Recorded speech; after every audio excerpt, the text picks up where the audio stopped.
Ya, selamat malam semuanya. Jadi sekarang kita bakal tutor tentang Hamin satu tes kimia. Jadi sistemnya untuk materi yang kuis 1 bisa aku jelaskan sedikit, nggak terlalu banyak. Soalnya ya agenda juga kita hari ini sudah cukup banyak agendanya. Nah, jadi yang bakal aku jelasin agak detail itu tentang elektrokimia dan termodinamika. Kenapa? Soalnya aku anggap kalian kuis satunya udah bisa lah, insya Allah. Ya. Jadi sekarang mulai aja kali ya. Whiteboard. Nah, yang pertama itu ada sesuatu yang penting yang namanya itu adalah sifat fisik larutan. Jadi yang soal yang paling sering keluar di sifat fisik larutan itu adalah soal mengenai yang satu ya tentang kelarutan suatu senyawa. Jadi apabila aku punya suatu senyawa A sama senyawa B, ya, akan nama itu ada hukum like dissolve like. Like dissolve likes ya. Jadi like dissolve likes itu apa? Like dissolve like itu artinya jadi molekul itu mempunyai sifat LGBT. Jadi suka sama jenis. Contohnya nonpolar bakal larut sama molekul nonpolar juga, dan yang polar akan larut juga dengan yang polar. Itu ya. Polar sama nonpolar gimana? Ya itu bisa kalian cek sebelumnya lah. Nah, habis itu yang penting dalam sifat fisik larutan itu selain ini ya, like dissolve like. Jadi yang dalam dissolve like bilangin kalau nonpolar suka sama nonpolar, kalau polar suka sama polar juga. Jadi kayak alkohol larut dalam air gitu, atau enggak minyak itu kan jelas nonpolar dan air itu adalah polar. Nah, minyak sama air nggak pernah bersatu kan, jadi ya itu maknanya tuh ya. Terus yang kedua itu di kelarutan itu ada sifat koligatif larutan. Sifat koligatif larutan itu ada yang namanya itu penurunan titik penurunan tekanan uap. Nah, penurunan tekanan uap itu rumusnya itu adalah XT. Kalau penurunan tekanan uapnya kita makanya XT ya, ingat ya. XT dikalikan oleh XT sih? Betul, XT dikalikan oleh P0 dari masa pelarutnya. Ya. Jadi sistemnya itu kayak gini. Misalkan aku punya pelarut air. Di mana 0 pelarut air itu kan ya 1 atm. Jadi kalau aku masukin katakanlah garam, ke sini. Awalnya air itu kan nggak ada garam, jadi kalau menguap ya menguap aja. Ini secara kasar ya, gambaran secara kasar. Tapi setelah ditambahkan garam, makanya akan menguap itu seakan-akan terhalang sama NaCl. Jadi yang menguapnya lebih dikit, oleh karena itu tekanan uapnya juga semakin rendah. Jadi delta P itu dipengaruhi oleh fraksi mol dari zat larutnya. Ya. Kalau zat larutnya dalam fase yang dapat deionisasi atau elektrolit ya tambahin I. Gitu. Nah, terus ada juga delta TF. TF itu freezing, jadi penurunan titik beku. Penurunan titik beku itu KFM. Ya, terus kalau elektrolit tambahin I. Terus kalau ada juga selain itu ada delta TB. Delta TB sama ini KBM cuman ya. KBM dikalikan oleh I. Ya, sistemnya kira-kira sama kayak gini konsepnya. Ada fokus lagi. Nah, terus setelah itu ada lagi yang namanya itu tekanan osmosis. Dilambangkan dengan Pi. Tapi Pi ini ya satuannya itu ya satuan tekanan itu kan kalau nggak Pascal, ATM, mmHg sama aja. Jadi jangan terlalu bingung sama ini. Kayak suatu suatu cairan akan sama tekanannya, ada yang tekanan hidrostatis, ada tekanan tekanan osmosis sama aja tekanan. Ini bisa kita dengan yang kondisional. Pi sama dengan MRT. Ini juga bisa kita lihat dari persamaan gas ideal. Persamaan gas ideal itu adalah PV sembilan nRT. Nah, di mana kalau aku pindahin V ke sana, ini kan jadi N per V, di mana N per V itu adalah volume. Ya, MRT. Ya, ini buat menunjukkan kalian bahwa ini lambang Pi ini nggak tahu kenapa lambangnya Pi nggak P aja. Tapi ya udah deh. Orang kimia yang buat. Dan juga kalau ingin ditambahkan apabila itu larutan elektrolit ya tinggal kali I. Itu untuk sifat fisik larutan yang perlu diingat itu ini ya, like dissolve like sama ya ini.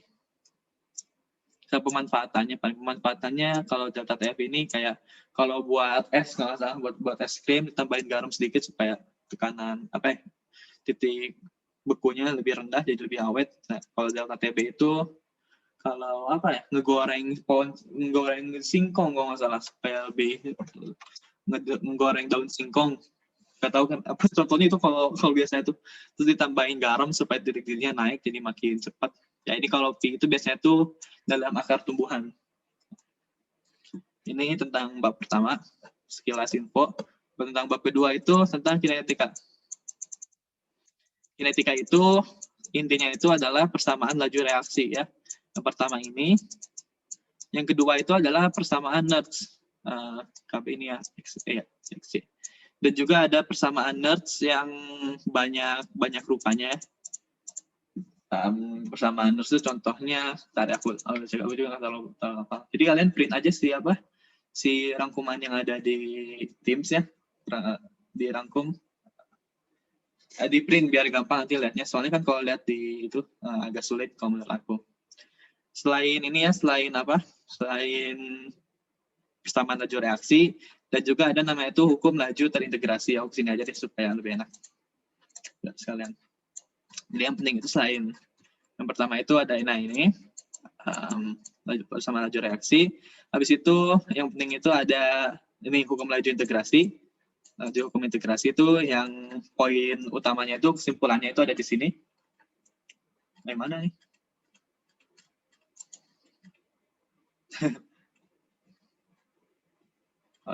Nah ini nih, ini kesimpulan dari hukum laju reaksi ya, ada hukum-hukumnya, terserah.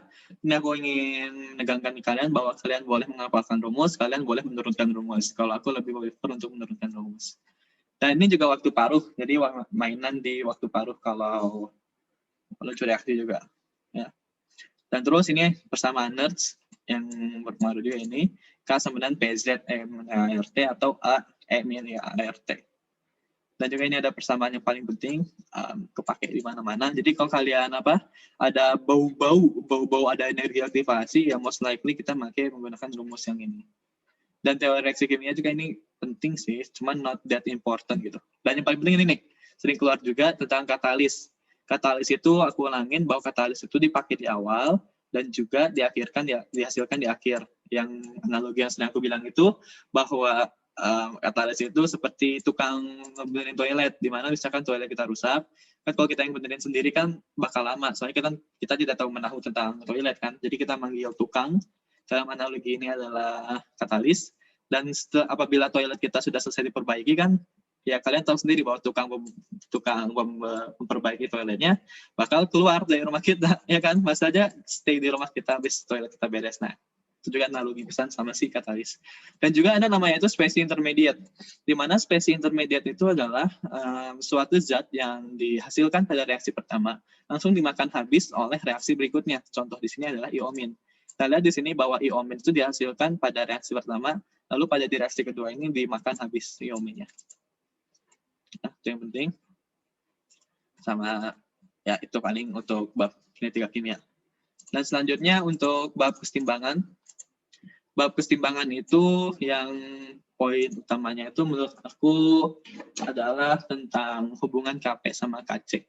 Jadi ada yang namanya, misalkan aku punya molekul A tambah B, terus timbang, nah aku kayak gini nulisnya jadi C, artinya laju dari pembentukan C sama laju dari penguraian C itu sama. Jadi anggap ini V penguraiannya V1, ini V2 ya, anggap.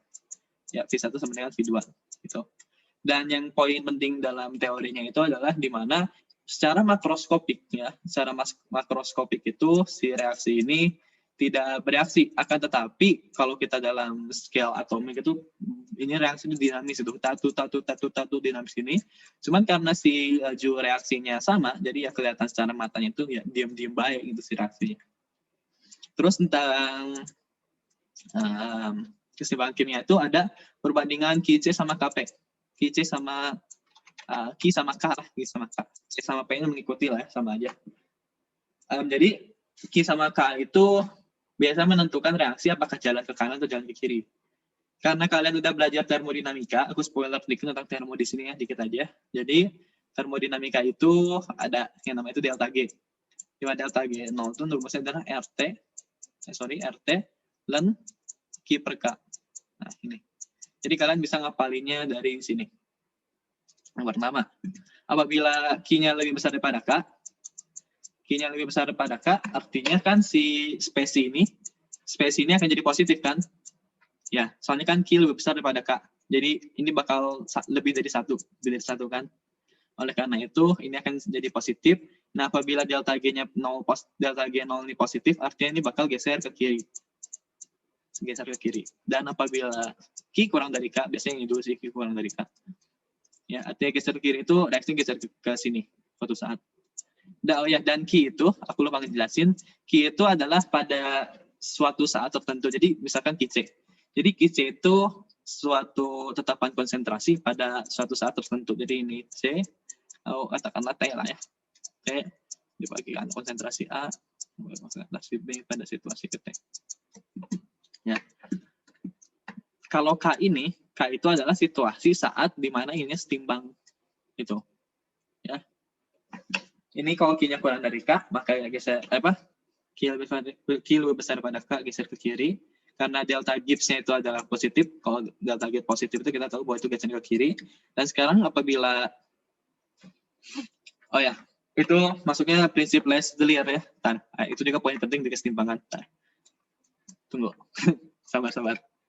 Nah, habis itu apabila Q kurang dari K itu kita lihat di sini.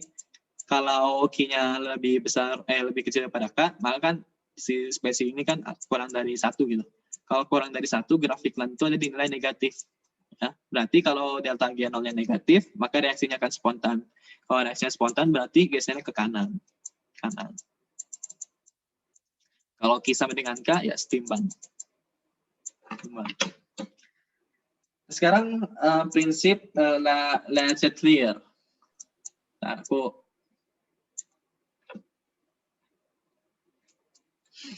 Q sama K ya, nggak apa-apa. Kalau Q itu ada QP, Q itu ada QC ya. Kalau biasanya diketahui di soal si QP sama QC ini. Jadi QP itu adalah si tetapan kesetimbangan untuk pressure. Jadi untuk QP ini akan sama dengan misalkan aku punya reaksi A tambah B, bolak-balik jadi CD ya. C tambah D. Nah, ini QP itu artinya tekanan parsial dari C dikalikan tekanan parsial dari D dibagi oleh tekanan parsial dari A dikalikan tekanan parsial dari B. Ya, ini tekanan parsial. Sedangkan QC juga sama, cuman QC itu bedanya konsentrasi bukan tekanan. Konsentrasi. Ya, jadi ini tuh pada suatu saat tertentu gitu. Jadi pada suatu saat ini, misalkan aku T sama dengan 0 katakanlah. Saat T sama dengan jannya dan 0 sebelum mulai gitu. Pada saat T sama dengan 3 second katakanlah. Ternyata setelah aku hitung, ini KP juga sama ya. KP juga sama. Cuma ini pada keadaan setimbang. Kalau ini pada suatu saat tertentu, itu bedanya. K itu pada saat setimbang, Q itu pada suatu saat tertentu. Ini kita lihat contoh soalnya lah ya. Ini KC juga sama kayak ini. Nah, misalkan pada waktu T sama dengan 3 second, katakanlah, si QC ini lebih besar daripada KC. Atau kurang dari KC. Oleh karena itu, tadi kan kita ingat bahwa rumusnya itu delta G0, ini akan sama dengan RT ln Q per K. Ya, jadi kalau kurang dari KC, QC-nya itu, si spesi dari ln ini akan kurang dari 1 ya, akan pecahan. Kayak misalkan ini C, QC-nya 1, KC-nya 2, 1 kurang dari 2 kan? Oke, kita masuk di sini. Ln setengah itu bakal menghasilkan suatu bilangan negatif, karena kurang dari 1. Kan grafik ln itu gitu. Ini 1, nah ini kayak gini. Oke, jadi karena si delta G0 ini negatif, ya ini geser ke kanan, dan sebaliknya gitu. Paham nggak? Biasanya Q ini dikasih tahu di soal, dikasih tahu tekanan parsial pada saat ini, dan konsentrasi pada saat itu. Terus dibandingkan dengan K biasanya. Di perhitungan ada yang dimasukin tekanan dan konsentrasi bersama-sama. Itu mungkin kayak ada suatu suatu persyaratan khusus kayak ada perkataan kayak kata pada volume tetap. Kan kalau nih lihat ya, KC sama dengan KP sama dengan KC. Jangan spoiler dulu tuh.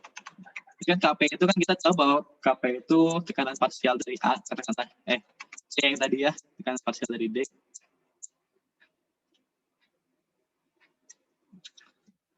Ya, sabar ya, sabar. A, VC. Sebenarnya sih ini di yang pembahasan kemarin sih ya. Cuman ini kita sekiranya sedikit like PB. Gini. Kita tahu bahwa rumus ini adalah P sama dengan PV sama dengan RT. Misalkan ya, kenapa kadang-kadang tekanan sama konsentrasinya dimasukinnya bareng-bareng? Kita lihat di sini. Kalau si volume dalam reaksi ini sama, maka kan semua dari spesi ini akan saling menghilangkan gitu. Si P sama dengan N per V kan jadi RT. Gitu. N per V itu adalah molaritas MRT. MRT gini. Jadi ya ini bakal jadi konsentrasi yang C bagi konsentrasi yang D. Nah itu tuh kayak gini kan kita bisa langsung masukin si konsentrasi sama si tekanan parsialnya ini kan, asal dengan syarat jika dan hanya jika pada volume yang konstan. Biasanya ada tulisan kayak gitu. Atau pada tekanan yang konstan, boleh. Kayak rumus tadi apa sih? Adalah lupa aku rumusnya. Ntar aku cari dulu. Pokoknya kayak ada kata-kata kunci kayak pada tekanan tetap atau volume tetap. Ntar aku cari contoh rumusnya dulu. Gue udah lupa nih. Dari rumusnya aku jarang ngapalin, jadi fisiknya sering aku hafalin. Rumusnya soalnya masih bisa lihat aja di print aja, di rumahnya juga ada. Kayak ini nih, aku tahu maksud kamu bang. Rumus ini. Dan pernah lihat kan? Dan konsentrasi AT. Ini soal dari mana ya kalau nggak salah? Nggak tahu, pokoknya aku pernah dengerin soal. Nah ini. A0 dikurangin KT gini. Ya. Misalkan dalam soal tuh diketahui bahwa ini dalam keadaan volume tetap. Ya. Jadi kan si ininya, lihat. P sama dengan PP sama dengan NRT. Kalau P-nya pindah, terus kalau semuanya sama, jadi kan kayak nggak berpengaruh gitu si volumenya bakal saling menghilangkan. Ya ini juga bisa diganti ln P pada waktu T sama dengan ln pada P0 dikurangin KT. Syarat jika dan hanya jika volumenya sama gitu. Ya paham nggak tuh? Itu syarat, harus ada syaratnya. Kalau enggak, jangan ngasal gitu. Wah ini boleh samain, nggak mau. Paham nggak? Ini Hensky, hancur. Maksudnya nanti kalau masih ada pertanyaan lagi, kalau masih belum paham, nanti ya di akhir sesi acara ini, soalnya kita masih a lot way to go. Nah sekarang, atau kalau kamu bingung, tontonannya di rangkuman yang kemarin, dijelasin di rangkuman yang kemarin, ada di YouTube. Cuma yang apa ya panjang. Nah jadi aku pengen sharing ke kalian dulu tentang elektrokimia, yang menurut aku sedikit banyak materinya. Nah jadi untuk memudahkan kalian, di sini ada mind map. Di elektrokimia itu dibagi menjadi dua, ada sel galvani, ada sel elektrolisis. Nanti sel elektrolisis ini dibagi lagi menjadi tiga, ada rule 1, 2, 3, 4. Nah, rule 1, 2, 3, 4 ini kita lihat nanti ya, rule-nya apa aja. So, ada hukum 1, 2 Faraday sama persamaan reaksi elektrolisis. Dan di sel galvani juga dibagi tiga, ada potensial sel dan persamaan Nernst, keluar lagi nih persamaan Nernst. Terus ada notasi sel, ada reaksi redox. Ya, reaksi redox ini kalian secara mutlak harus bisa. Ini semester 1 masalahnya. Jadi gitu deh, matematika tuh kayak matematika kimia tuh saling lanjut gitu materinya, keren. Gak ada yang gak keren. Oke. Nah sekarang tentang sel galvani. Sel galvani itu yang perlu kalian ingat tuh kayak aku punya dua tabung jirigen. Dua tabung kimia lah, tabung jirigen mending nggak bagus banget. Nah misalkan aku punya suatu katoda, ini syarat-syaratnya ya ada. Ini namanya elektroda. Ini namanya adalah elektroda si batang ini, kayak medianya. Terus di sini ada suatu kawat, dan kawat ini harus konduktor ya, supaya bisa mengalirkan elektron. Dan di sini ada voltmeter, di mana voltmeter ini digunakan untuk mengukur tegangan dasipan. Dan ini kalau begini itu si rangkaiannya itu belum rangkaian tertutup, di mana kita tahu bahwa syarat rangkaian listrik itu bisa bekerja itu harus ada rangkaian tertutup. Rangkaian tertutup itu kita isi dengan nama itu jembatan garam. Di mana jembatan garam ini in a word bisa mensuplai elektron, jadi elektronnya bisa mengalir gitu. Ya. Terus tadi kita udah kenalan sama elektroda, dan juga kita sekarang bakal kenalan sama yang namanya katoda. Jadi ada elektroda sama katoda, jangan bingung. Suppose aku punya katodanya di sini, sekarang aku lah, mau aku di kanan juga terserah, nggak apa-apa. Di sini katoda, di sini anoda. Ya. Yang membedakan sel galvanik dengan sel elektrolisis itu, kalau kalian di SMA pakai sel volta, ya sama sel galvanik sama sel volta itu ya. Di katoda itu selalu terjadi yang namanya itu reduksi. Always mau di sel galvanik sama sel elektrolisis sama ya. Dan juga apabila di anoda itu yang terjadi itu adalah oksidasi. Nah, jadi misalkan aku punya suatu larutan di sini. AgNO3. Dan terus di sini aku punya larutan CuNO3 katakan. CuNO3 dua kali ya, maaf. CuNO3 dua kali. Nah, sekarang pada katoda ini kita tahu bahwa kalau dalam larutan ini bakal terionisasi ya jadi Ag2+. Ag+ ya, Ag plus maafnya Ag+. Ya ini a bunch of Ag+ lah ya, banyak Ag+ di sini. Dan juga ini kalau terionisasi ini bakal jadi Cu. Ya ini jadi Cu2+, banyak Cu2+, a whole lot of Cu2+. Ya. Sekarang untuk ya jangan dulu, nanti kalian sama itu. Ini ya larutannya. Aku hapus aja soal ngalangin buat workspace aku. Nah, di dalam katoda itu terjadi reaksi reduksi, di mana reduksi itu by definition adalah menangkap elektron. Ya, berarti Ag plus ditambah oleh elektron, ya, di katoda selalu terjadi reduksi. Ya, kenapa? Itu kenapanya nanti kita lihat ya. Ini akan menjadi Ag solid. Ag solid gitu. Dan sekarang di anoda ini akan terjadi yang namanya itu oksidasi, di mana oksidasi itu artinya melepas elektron.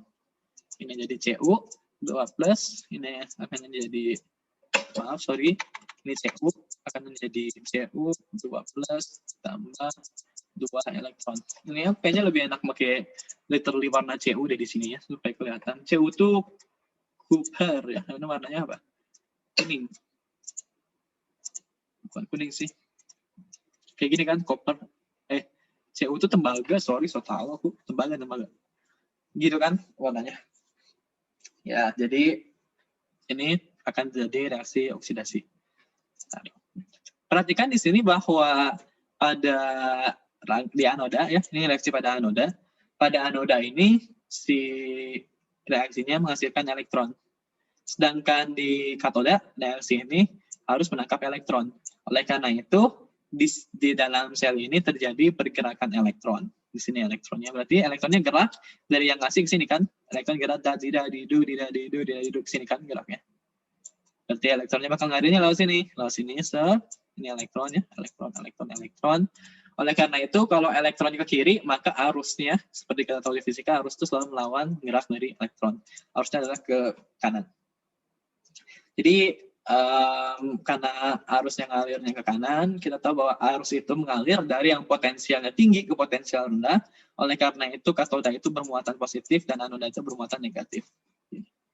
Kalian bisa mikir seperti ini, atau kalian bisa berpikir bahwa untuk sel galvanik kata kuncinya itu adalah kapan. Kapan itu apa? Katoda positif, anoda negatif. Ya, ini kata kuncinya. Terserah kamu menggunakan podcast atau menghafalkan boleh. Dan di sini perhatikan bahwa fungsi jembatan garam ini nggak cuma AFK doang di sini. Kenapa? Kita lihat bahwa di reaksi di katoda ini, ya, reaksi di katoda ini, si Ag+ ini bakal banyak berubah jadi Ag solid. Nah di sini itu jadi bakal numpuk Ag gitu sini. Soalnya bakal tereduksi si Ag-nya jadi Ag solid atau terbentuk endapan. Tapi biasanya di sini sih di elektrodanya. Ya. Sedangkan kan di sini tadi kita makanya AgNO3 ya. AgNO3. Kalau Ag-nya kemakan habis menjadi solid, berarti di sini akan terjadi penumpukan NO3- dong, ya kan? NO3- bakal banyak. Ya, soalnya maksudnya NO3- itu bakal lebih banyak daripada Ag+. Karena si Ag+ itu tereduksi jadi Ag solid. Ya. Terus yang in other hand di sini si Cu-nya itu teroksidasi jadi Cu2+ yang ininya.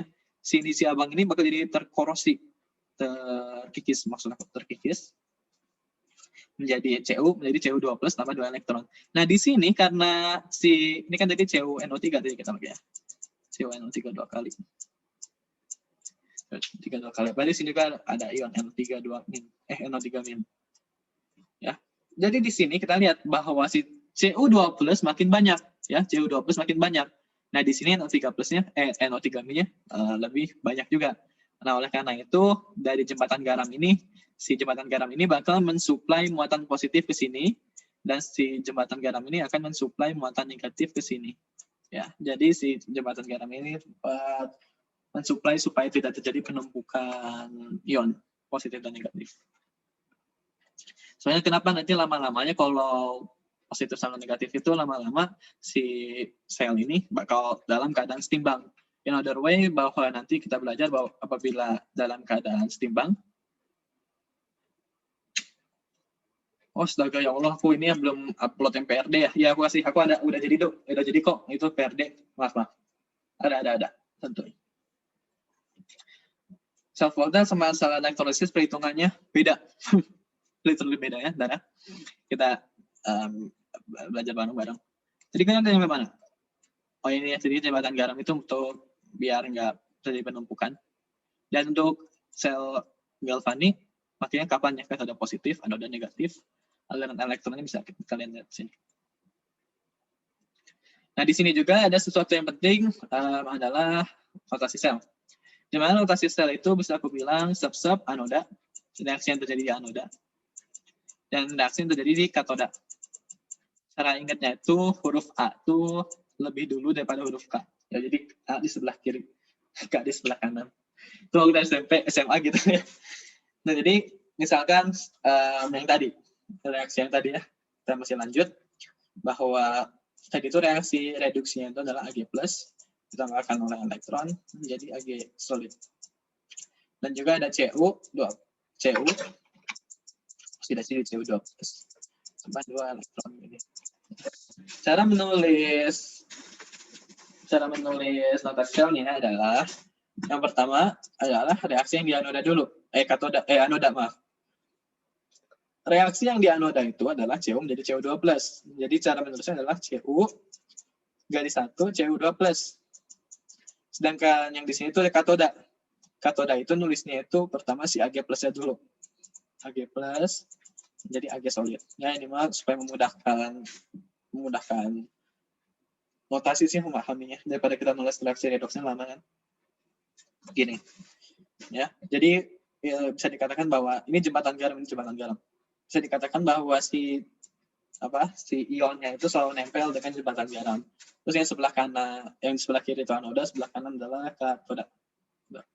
Kalian juga bisa menambahkan di sini suatu elektrodanya. Elektrodanya ini kan tadi aku pakai C grafit soalnya warnanya abu-abu. Terus di sini tadi aku pakai elektrodanya itu elektroda Cu solid. Bisa tulis juga elektrodanya. Enggak juga nggak apa-apa, itu opsional. Dan terus ya reaksi redoks normal kayak aku serahkan kalian untuk reaksi redoks. Soalnya caranya juga emang beda-beda kan, ada yang nah itu belum dijelasin sama aku, ini baru aku mau jelasin ya. Biasanya kan banyak ada yang titik koma, lebih tepatnya titik koma. Kalau titik koma itu penggunaannya adalah ketika ada spesi yang sama. Misalkan di sini, ini titik koma kan, di sini titik koma. Artinya si Ag ini adalah solid, karena kita tahu bahwa C graf itu solid. Jadi si titik koma ini untuk menandakan bahwa suatu suatu reaksinya itu pada fase yang sama. Ini juga aku pakai titik koma di sini, titik koma. Karena Cu sama Cu di sini adalah Cu-nya solid. Gitu. Dan misalkan ada juga reaksi baterai, aku tulis nggak? Reaksi di baterai. Bentar. Boleh tulis ya. Ya gitu bahwa si reaksi yang sama dalam fase yang sama itu biasanya tambahkan oleh titik koma. Jadi jangan bingung. Berarti kalau ada titik koma artinya fasenya sama, literally gitu artinya. Dan sekarang ada yang namanya itu potential cell. Bentar lah.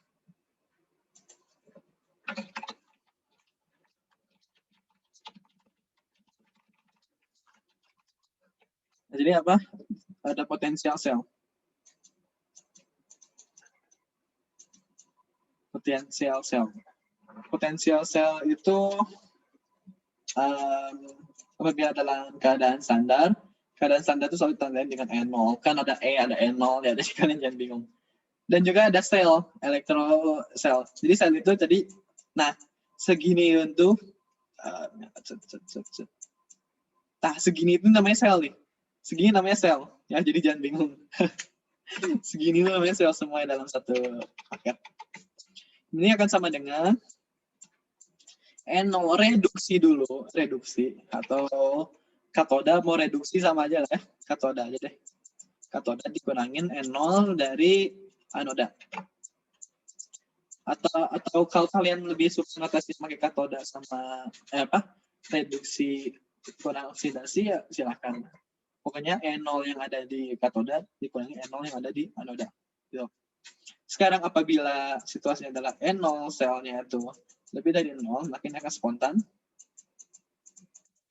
Spontan. Apabila N0 selnya itu kurang dari 0, ini akan tidak spontan. Tidak spontan. Ya. Dan juga di sini ada yang namanya Dennett volta. Kalau kalian bisa nggak, apabila tidak dikasih data tentang N0 sel ya, nah ini namanya Dennett volta. Biasanya aku menggunakan lagu uang ngapalin Dennett volta itu, aku masih hafal. Lihat kalau Bapak lihat kalau Bapak camat nanti meninggal. Alamana zaman kerajaan Federal Komando Koni sang pemberantas, kerupuk hangat agak pahit, yang gitulah ya. Kalau misalkan nggak ada data N0-nya, ya bisa sih, kan kita ini ujiannya offline ya. Kalau N0 sama dengan 0 itu artinya itu cuma dimiliki oleh si H2O. Jadi si H2O itu adalah suatu titik acuan. Kan kita tahu bahwa ini kan N0 itu satuannya dalam volt ya, volta. Bahwa kita tahu bahwa yang delta P ini titik acuannya kan bisa macam-macam kan, sama kayak potensial gravitasi. Nah ini kalau delta P ini titik acuannya itu atau V0-nya itu adalah si yang H, reaksi N0 dari H, N0 sel dari si H2O. Ya, jadi N0 sama dengan 0 itu titik acuannya. Oh ini N0 ya, bukan N00. N0 sel, nah ini N0 sel sama dengan 0 ini titik acuan. Titik acuan itu yang H2O, sorry.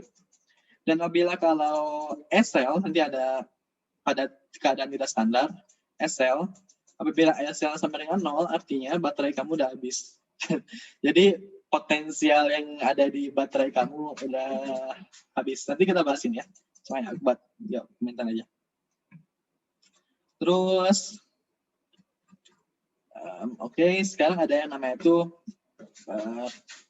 jadi kan kita tahu bahwa kalau N0 sel lebih daripada 0 itu spontan ya, spontan. Dan juga kita bisa menghubungkan hubungan antara termodinamika dan elektrokimia. Jadi kayak saling tumpang tindih gitu, kurikulumnya nggak tahu kenapa ya. Tapi biasanya itu termodinamika itu belajar tuh di awal, soalnya supaya konsep-konsep itu masuk, soalnya penting banget termodinamika nanti ya. Nah jadi ada hubungannya adalah delta G0 akan sama dengan negatif N Faraday N0 sel. Ya, di mana N ini adalah elektron yang terlibat dalam reaksi redox. Aku ambil contoh ya, soalnya masih lumayan banyak yang bingung tentang menentukan N-nya berapa. Misal aku ambil contoh suatu redox satu aja ya, kita aja. suatu redoks kayak gini, Cl3 plus ditambah MnO2 jadi MnO4 minus. Dan ini not to mention ya, delta G0 itu energi Gibbs dalam keadaan standar. Pokoknya kalau kamu nemu angka 0 di atas itu artinya dalam keadaan standar. Cuma standar tuh ya nggak diganggu gugat, leave it as it is gitu. Nggak diganggu gugat sama reaksi lain, nggak diganggu gugat sama apa-apa. MnO4 tambah Cr3 plus. Ya udah. Sebentar. Wah, ini aku salah. Ini maaf ya, ini aku di rangkuman sudah salah. Bentar. Aduh, CrO3 ini masalah ketik kayaknya. Siapa sih yang buat ini rangkuman? Dasar CrO3. Untung aja. CrO3 jadi CR3 plus ya. Ini dalam suasana basah. Ini aku contohin satu untuk nentuin M. Kita lihat CS sama ini kan kalau setengah reaksinya. CrO3 menjadi CR3 plus. Kalau dalam suasana basah yang kelebihan O malah ditambahin sesuai kelebihannya adalah 3H2O. Terus ditambahkan dengan 2 kalinya dari H2O jadi OH-, 6OH-. Nah itu cara aku, 6OH-. Habis itu kita setarakan elektronnya. Di sini negatif 3, ya berarti di sini tambah 3 elektron. 3 elektron. Nah sekarang aku punya MnO2 ya. MnO2 menjadi MnO4-. MnO4- berarti kelebihannya di sini, kelebihan di kanan, berarti tambahinnya juga di kiri, di lawannya, sorry sini. Biar negatif 2 bil, maksudnya. Ini kan CR3 plus sama 6OH-. Ini kan jadi negatif 3 totalnya. 6 kali min 1 negatif 6. Jadi negatif 3. Nah ini juga jadi plus 3 elektron. Nah sekarang MnO2 ditambahkan H2O yang kelebihan sebanyak berapa lebihnya. Ini kan kelebihan 2, jadi 2H2O. Terus tambahkan OH- di seberangnya dengan 2 kali rasio ini. Berarti tambah 4 OH-. Terus itu kita setarakan. Ini negatif 4, ini negatif 1. Ya udah, berarti ini tambah 3 elektron. Tambah, nah ini jadilah reaksi. Nah si N itu ya guys, si N itu adalah si ininya. Ya, N itu ini. Jadi kalau kamu ingin masukin ke persamaan, ya hitung N itu sama dengan 3. Tapi misalkan ini aku ubah jadi begini. 12 elektron. Ini dalam situasi lain ya, ini persamaan juga yang lain. Ini aku misalkan aja. Misalkan di sini ada 12 elektron kan, berarti ini dikali 4 ya. 4 elektron. Nah di sini N yang berkontribusi itu adalah 12 elektron. Jadi ya katakanlah ambil yang paling besar. 12. Gitu. Ya untuk perhitungan N ya, soalnya ini penting. Dan juga tadi kita hubungannya itu adalah delta G0 ini akan sama dengan negatif N Faraday. Intinya samain dulu elektronnya, betul sekali. Dan intinya lagi itu kalian harus bisa reaksi redoks. Belajar lagi aja, lihat catatannya. Kan banyak rumus jembatan keledainya masing-masing pasti. Nah ini, rumus delta G0 sama dengan negatif N Faraday N0 cell. Apabila kalau keadaannya itu tidak standar, tinggal kayak gini aja, delta G sama dengan negatif N Faraday S cell. Bisa disesuaikan aja. F itu artinya 1 mol dari elektron, 1 mol elektron. Semua elektron atau biasa itu Faraday. Faraday itu konstantannya itu adalah 96.500 coulomb per berapa ya? Aku lupa sebenarnya. Bentar. Coulomb per mol elektron. Mol elektron. Ya. Sebenarnya itu 964.850 sih, cuma ya uts lah ya 96500 aja kali ya. Ini kebanyakan sih nomor. 96500. Ya, F itu ingat jangan lupa itu konstanta.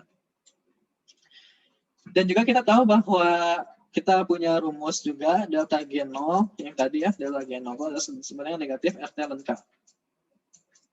Oleh karena itu, karena ini delta G sama dengan delta G, kita bisa samakan bahwa RT ln K ini akan sama dengan NF N0. Ini N itu mol yang terlibat dalam reaksi redoks tadi ya. Cara ngitungnya udah. N0 cell. Berarti kalau aku ingin mencari nilai K ya, nilai K itu kalau lakukan E kan kedua ruas, misalkan terpisah. Jadi NF N0 cell dibagikan oleh RT. Oke. Itu K. K. Konstanta keseimbangan. NO cell. Contoh soalnya adalah ini. Nah, satu contoh soal. NO soil itu yang dari tabel, dari yang lihat kalau Bapak Camat nanti meninggal ala mana zaman kerajaan. Nah itu di tabel itu ada tabel NO cell di tabel di sana.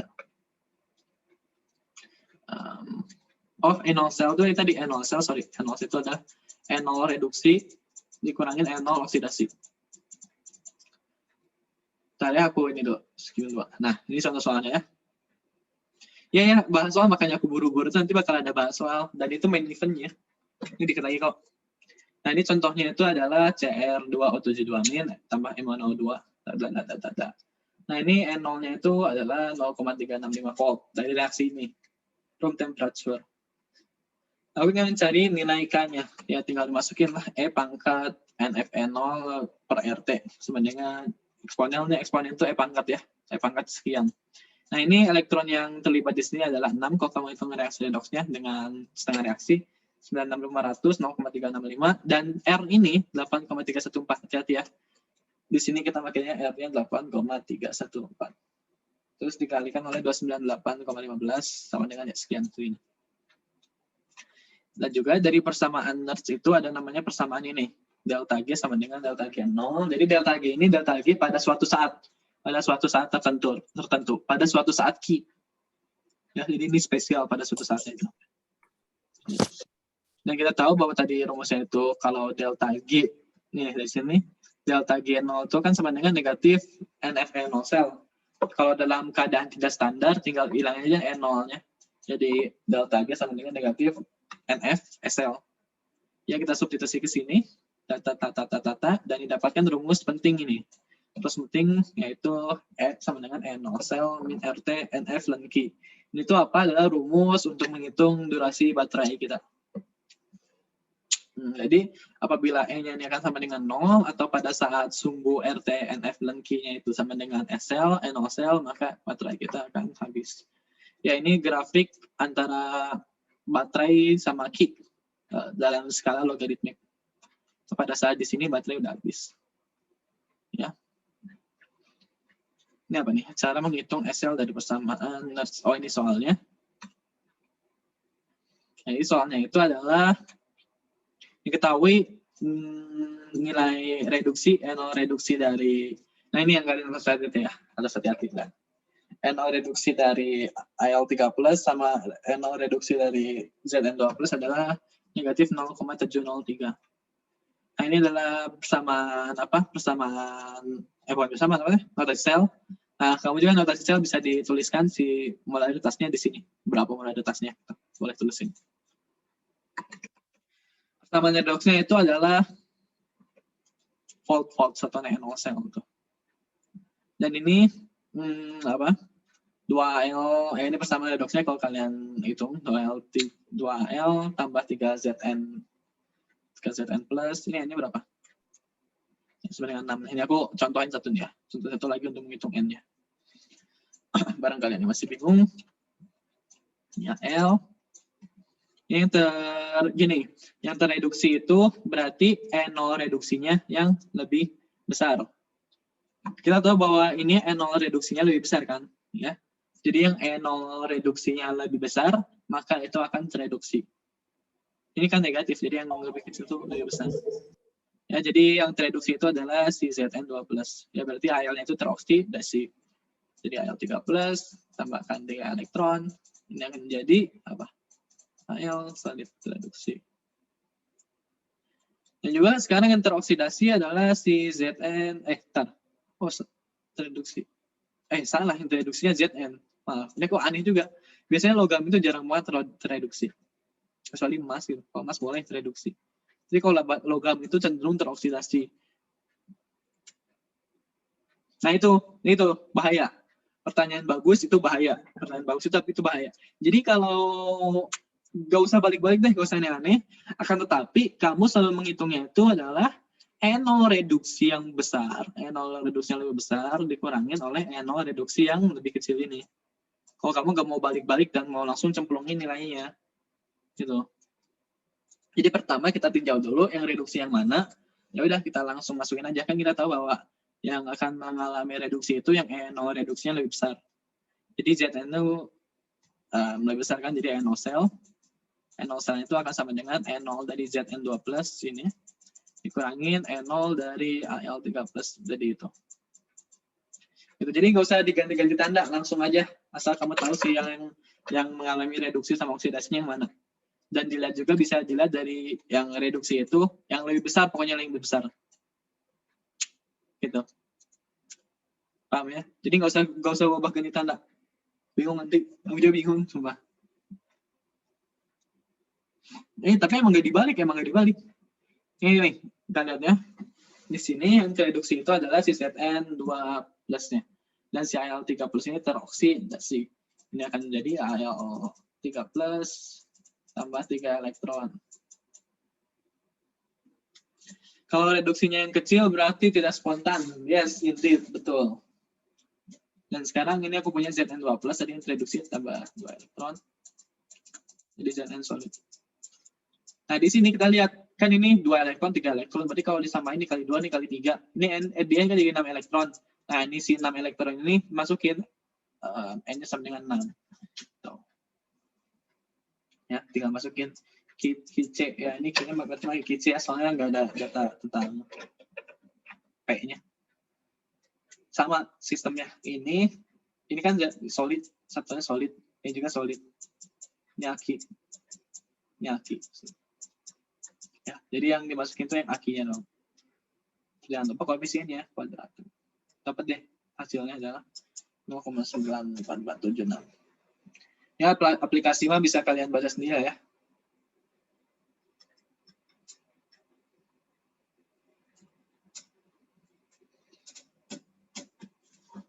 Soal melihat NO, soalnya cara melihat kandidat anoda sama katodanya gimana ya? Soalnya kadang ada nemu 2 reaksi, yang keduanya reduksi. Yang 2 reaksi, yang keduanya reduksi. Itu kayak soalnya tadi ya, itu probably soal kelas 49-nya ITB Just a Fairy Tale.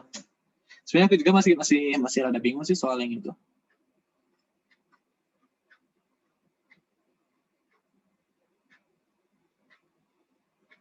Betul, itu yang John, betul. Dan untuk yang ITB Just a Fairy Tale itu, kayaknya kamu kelas 49 ya kan? Yang tadi si Ibu itu, menurut aku, tapi masih bingung sih kandidat gitunya. Kayak ya kalau NO reduksi, kalau yang standar masih bisa ya. Tapi kalau udah banyak gitu ya, aku harus belajar lagi. Sorry ya, gitu. Aku kalau kelas 49 gitu. Tapi kalau bukan si NO reduksi itu yang lebih besar ini. Jadi yang ini akan mengalami reduksi, yang ini akan mengalami oksidasi. Atau nggak supaya kamu itu paksain aja spontan, gimana caranya? Oke, lanjut sekarang ke elektrolisis. Itu yang aplikasi baca ya, jangan lupa. Siapa tahu barangkali ada teori gratisan tuh. Dan elektrolisis. Jadi elektrolisis itu merupakan proses perubahan dari arus listrik menjadi reaksi kimia. Yang tadi itu kebalikan kita. Sel galvanik itu adalah memanfaatkan reaksi kimia menjadi arus listrik. Dan ini kebalikannya kalau elektrolisis. Jadi elektrolisis itu ada 2 katoda yang dihubungkan ke power supply. Power supply-nya biasanya simbolnya kayak gini. Ya. Baterai atau apa. Biasanya volt generator sih, kalau baterai emang getek banget. Ngerasa harusnya. Ya, ini taruh dalam 1 wadah atau 2 wadah boleh. 2 wadah gini. Ini ada elektrodanya. Dan ini ada larutannya. Nah, gini. Jadi pada sel reaksi elektrolisis ini, reaksi yang tidak spontan dipaksakan supaya jadi konstan, spontan. Dengan dialiri listrik itu dialirkan energi gitu. Jadi reaksinya bisa spontan. Dan untuk sel elektrolisis bedanya itu adalah kita menggunakan kena P. Kena P itu pada elektrolisis itu katoda negatif, misalkan di katodanya di mana?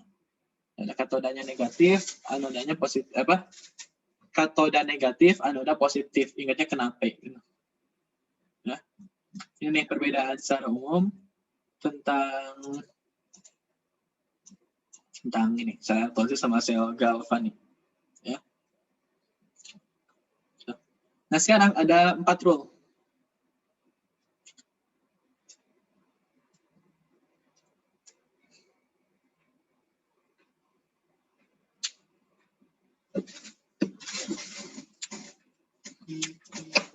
Ada yang nanya.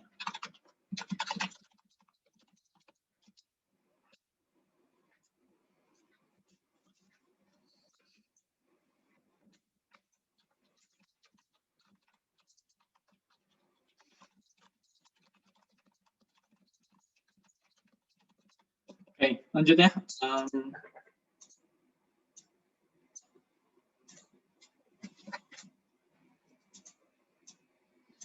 Tentang masalah elektrolisis kan tadi aku bilang di mind map itu ada rule kan. Terserah kalian mau ngapalin atau mau konsep seperti biasa dan kamu terserah kalian. Tapi untuk elektrolisis ini saya pribadi lebih suka menggunakan cara cepat. Ya soalnya cara itu ya sedikit membingungkan. Jadi gini cara cepatnya tuh, walaupun ya ini secara umum ya, secara umum. Jadi rule number one, ingat. Rule number one itu apabila pada katoda, apabila dalam katoda, nih. Oh ya, aku yang ketinggalan tuh. Jadi katoda itu adalah tadi, aduh selnya mana? Sel ini kan tadi kan ketinggalan, sorry guys. Oh ini beda potensial satu aja lah ya baterainya. Situ jembatan garam, udah kalau dalam satu aluran nggak perlu. Nah gini ya. Jadi dalam katoda itu sama ada anoda sini. Dalam katoda ini akan terjadi reaksi reduksi dari kation. Kat ya, reduksi kat. Dan pada anoda ini terjadi reduksi anoda atau anod. Ya. Oksidasi, ngapain boleh reduksi lagi? Oksidasi, salah guys. Oksidasi dari anoda. Di anoda itu terjadi oksidasi. Ya. Nah, sekarang rule number one. Rule 1 ya, warna merah soalnya penting. Apabila apabila pada katoda ya, kata kunci ya. Apabila dalam katoda yang tereduksinya itu adalah golongan 1A, golongan 2A, sama golongan Mn sama Al. Ya. Apabila yang tereduksinya itu ini, kation dari ini kan Mn2 plus, Al3 plus serah ya. Reduksi itu dari golongan 1A, 2A, Mn atau Al ya. Maka yang tereduksinya itu adalah reduksi ini akan sama dengan air. Mengapa demikian? Karena E0 dari E0 air, E0 reduksi dari air lebih besar daripada E0 reduksi dari segala macam ini, kotak lah ya. Lebih besar daripada E0 reduksi dari kotak. Jadi si reaksi kimia yang terjadi cenderung ke reduksi dari air. Di mana persamaan dari reduksi dari air itu adalah ini rule number one. Ada 4 rule. Gimana sih? Nah, kok gini sih? Oke. Ya, reduksi dengan air. Reaksi dari reduksi airnya itu adalah 2H2O tambah 2 elektron menjadi H2 tambah 2 OH-. Ya. Sistem di sini itu kenapa? Kita lihat di sini. Kita lihat dari potensial sel. Maka ini dihapus nih. Udah. NO reduksi NO red dari air ya, air lebih besar daripada NO reduksi dari kotak. Rule number one. Sekarang rule number two. Rule number two itu adalah apabila pada anoda ya, Rule number 1 ini, rule number 2. Rule number 2. Number 2. Ya, apabila pada anoda, kata kuncinya anoda,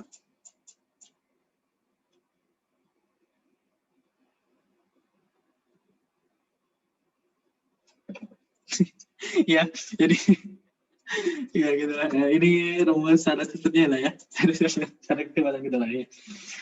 Apabila pada anoda, ya, terus akan terjadi oksidasi kan di anoda, oksidasi.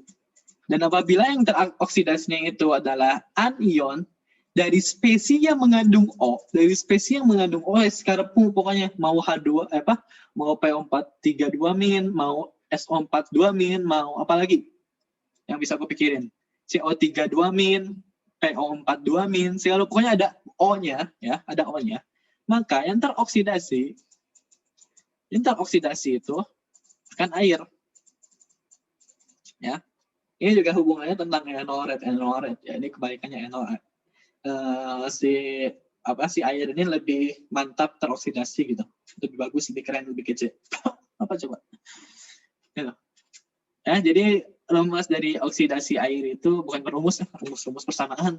Persamaan dari oksidasi air itu adalah 2H2O menjadi 4H+, O+, 4H+ menjadi O2 tambah 4 elektron. Gitu. Ya, kalau dalam bahasa ilmiahnya mah kompetitif gitu kalau kalian baca, tapi rangkumannya mah ini rangkuman dari itu kompetitif yang mencakup lumayan banyak ya.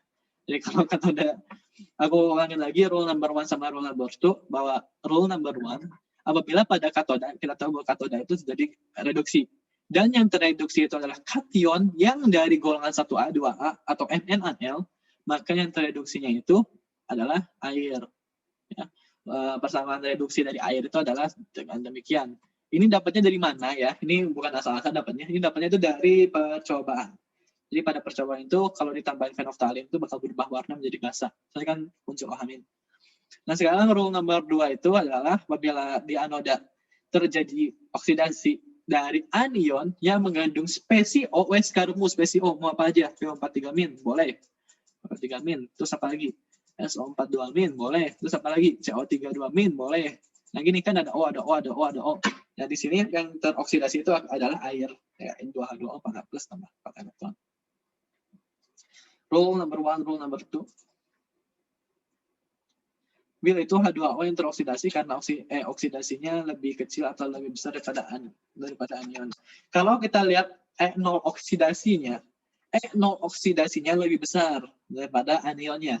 Tapi kalau kita biasanya itu dikasih datanya itu E0 reduksi. Soalnya kalau mau ambil E0 oksidasi ya negatifkan E0 dari reduksinya. Kan sedikit bingung ya. Jadi ya acuannya itu ya E0 reduksi. E0 reduksinya itu lebih kecil. Air lebih kecil daripada E0 reduksi dari spesiesnya. Sekarang rule number 3. Kebalikannya dari rule pertamanya. Nah, apabila pada anoda, ini berlaku pada anoda doang ya, rule number 3 ingat. Rule number 3, apabila pada anoda menggunakan, kata kuncinya, apabila pada anoda ya, menggunakan elektroda yang tidak inert. Tidak inert itu artinya apa? Tidak inert itu artinya dapat bereaksi atau ingin reaksi gitu. Tidak inert. Maka yang teroksidasi itu adalah elektroda itu sendiri. Ya. Soalnya kalau dalam situasi ini apabila si elektrodanya dialiri listrik kan bakal terjadi hal lain gitu, persamaannya juga bakal menjadi lain. Ya, ini tulisannya gak jelas. Tadi aku hapus dulu, aku tulis ulang. Jadi sekarang aku ulangin juga. Apabila pada anoda, rule nomor 3, apabila pada anoda, ya PTCAU kalau ingin gitu, PTCAU, tapi yang jangan pakai elektroda AU, soalnya ngapain? Ini emas dijadiin elektroda, saya mau skip. Mending jadi perhiasannya daripada jadiin emas. Ya tapi in other hand, emas itu inert. Ya kamu pernah lihat nggak emas itu berkarat? Enggak kan? Nggak ada kan emas berkarat ya, berarti emas itu inert. Sama kayak PTCAU. Platina itu silver KW. Kalau di pasar baru, nah itu banyak platina. Kalau platina boleh. Elektrodanya sis, aku sama adik aku mau percobaan elektrolisis. Di sini aku menggunakan elektrodanya emas. Aku dan adikku senang menggunakan kimia. Oke, lanjut. Sekarang nah, sekarang rule number 3 itu ya, apabila anoda, kata-katanya anoda, menggunakan elektroda yang tidak inert ya, tidak inert, maka yang teroksidasinya itu adalah elektroda itu sendiri. Mari kita coba elektroda itu sendiri. Elektroda itu sendiri. Gitu. Ya, nanti contohnya sekalian ya. Sekarang apa ya? Rule number 4. Rule number 4 adalah bahwa apabila, kan kita tahu bahwa di dalam rule number 1 bahwa logam 1A, 2A, 3A, 3A enggak semua, maksudnya semua. Mn sama Al ya, tidak bisa direduksi. Ya, elektroda itu ini Bang, elektroda yang disambungin ke kabel. Nah, ini elektroda. Kebayangkan emas jadi elektroda? Enggak. Ini elektroda, katoda, anoda, yang bingung. 1A, 2A, Mn, Al. Jadi kita tahu bahwa kalau dalam reduksinya itu bakal kalah sama air, kan, jadi yang tereduksi itu air. Tetapi kalau mau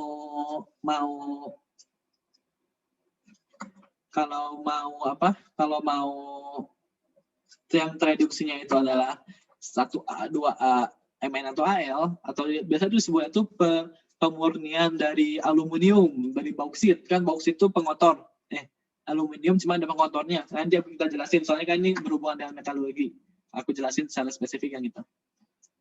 Ini 1A, 2A, Mn, Al. Kalau mau menghasilkan katakanlah Al solid, kan reaksi reduksi itu ini Al3+, dari larutannya akan aki aduk, aki tambah 3 elektron, jadi Al solid kan. Nah, ini pemurnian aluminium basicnya ini.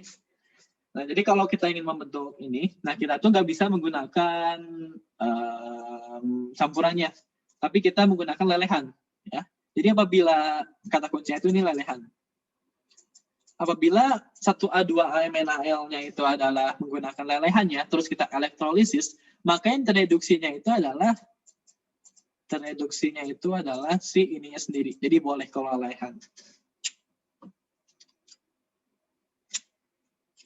Nah itu, elektrolisis itu biasanya dalam soalnya itu nggak pakai nol sel ya. Cuman kalau kamu ingin lebih paham, sebenarnya itu ada hubungannya dengan enol. Ya, rule number 4 ulangin ya, nggak apa-apa. Jadi apabila rule number 4 itu, kita tahu dari rule number 1 itu kan bahwa apabila yang tereduksi itu adalah kation dari golongan 1A, 2A, Mn atau Al, maka yang tereduksi itu air. Jadi si 1A, 2A, Mn, Al itu tidak akan tereduksi. Ya. Akan tetapi apabila ingin yang tereduksinya itu adalah 1A, 2A, Mn, Al, maka yang kita gunakan adalah lelehannya. In other words, bahwa apabila lelehan itu pasti bakal bisa tereduksi. Rule number 1 bentuknya aqueous, betul sekali. Sekarang kita ke perhitungan dari elektrolisis. Ya. Suppose aku punya suatu muatan Q. Ya. Katakanlah aku punya muatan Q. Bilangannya random, suatu barang Q. Ya. Terus aku ingin mencari suatu jumlah elektronnya. Maka kita tahu bahwa satu elektron itu ini akan sama dengan muatannya dibagi oleh muatan elektron. Ya, muatan elektron. Ini jumlah elektronnya, mau n elektron boleh, cuma aku sebutnya satu elektron ini. Kita tahu. Atau kalau aku ingin meninjaunya itu adalah 1 mol dari elektron, Berarti kalau 1 mol dari elektron itu kita harus membaginya dengan bilangan Avogadro. Di total dibagi bilangan Avogadro itu biasanya ditulisnya itu adalah N besar gini, N bilangan Avogadro dikalikan muatan E. Muatan dari elektron. Atau kalau kita masukin ke total itu, ini akan sama dengan bilangan Avogadro itu kan 602 dikali 10 pangkat 100 gitu. 6,02 dikalikan 10 pangkat 23 dikalikan muatan elektron itu 1,6 dikali 10 pangkat negatif 19. Ini kalau kalian hitung, ini nilainya akan mendekati. Ini nama rumusnya itu adalah rumus hukum Faraday 1. Spoiler dikit, nama itu hukum spoiler. Hukum Faraday 1. Ki total diberikan oleh 96.500. Kalau dalam PowerPoint Pak Rukmadi itu lebih kompleks lah, lebih gak enak kayak konversi satuan. Kalau SDI itu bakal sama. Gitu. Jadi 1 mol elektron atau biasa kita sebut itu adalah Faraday F. Nah, jadi F itu bukan gaya. F itu adalah 1 Faraday itu 1 mol dari elektron.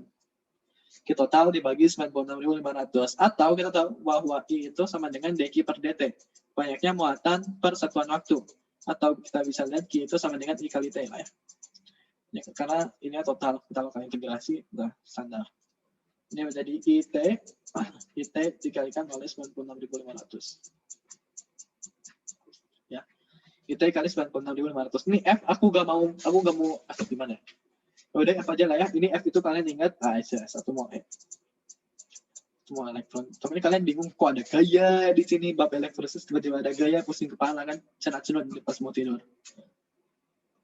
Nah sekarang ini aku tulis rumus pentingnya di sini pojok sama dengan apa? F itu tadi IT.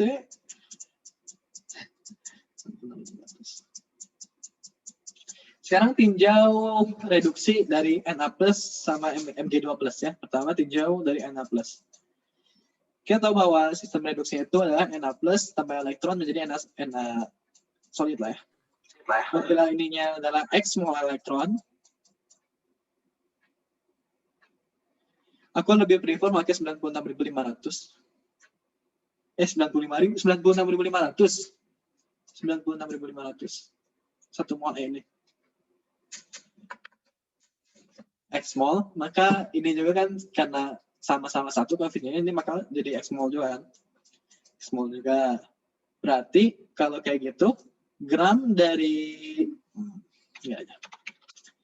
gram dari Na kalau itu terus jadi 1 mol dari elektron dikalikan AR dari Na gini kan.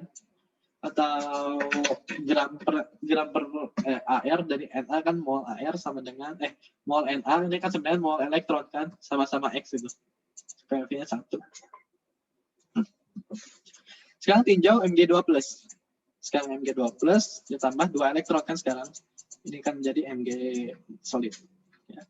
Suppose ini aku punya X mol di sini. Maka kalau ini bereaksi ini akan menjadi setengah. Soalnya kan koefisiennya 1 ini 2. Setengah dari X mol.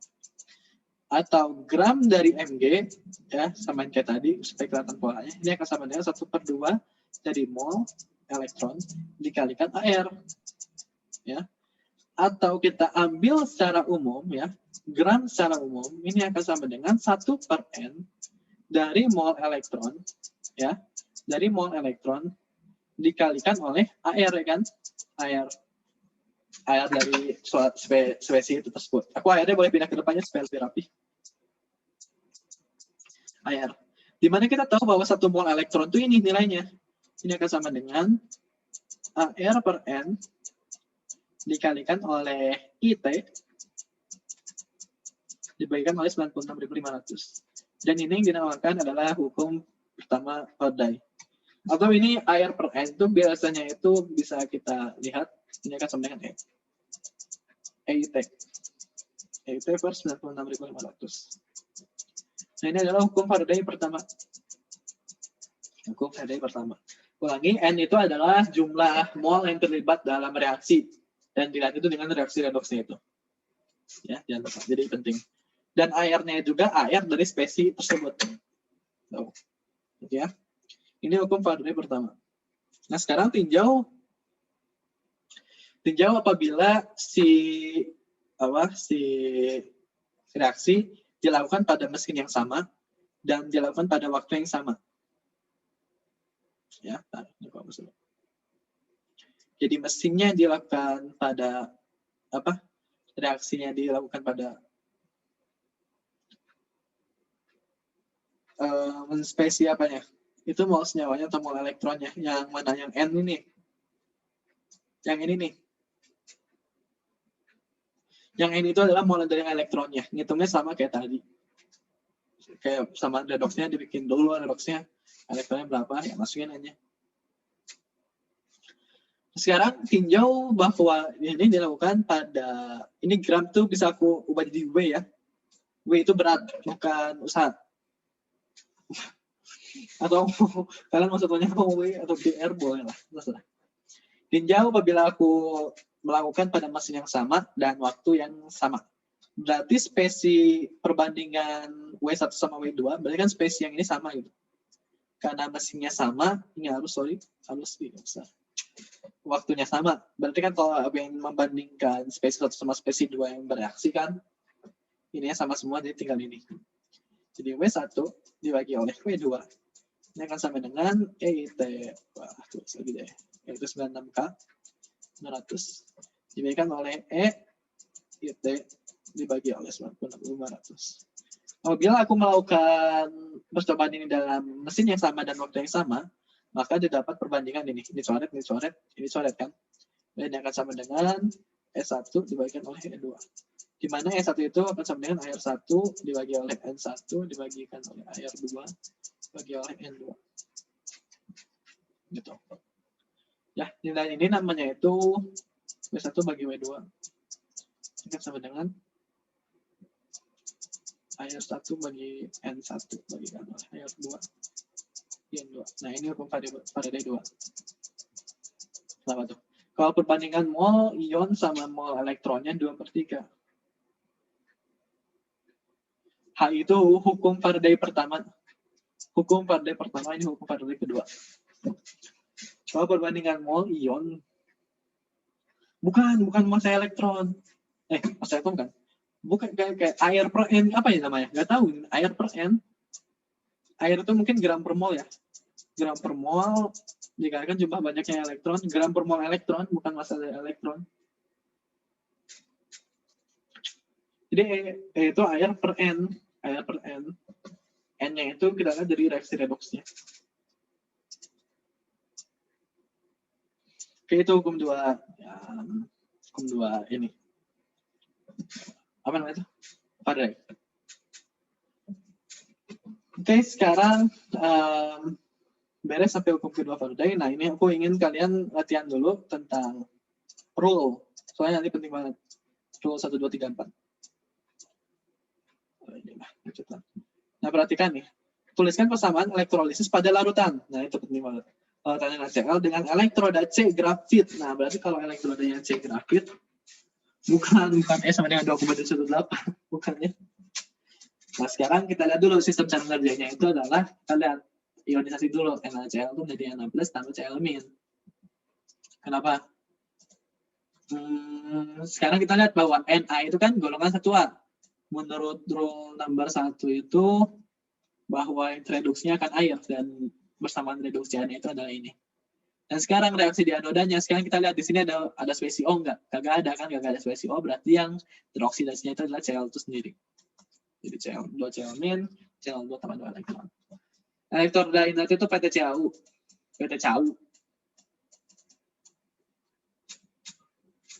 Sekarang kita lihat, tulis persamaan reaksi elektrolisis MgSO4 dengan elektroda platina. Platina itu PT.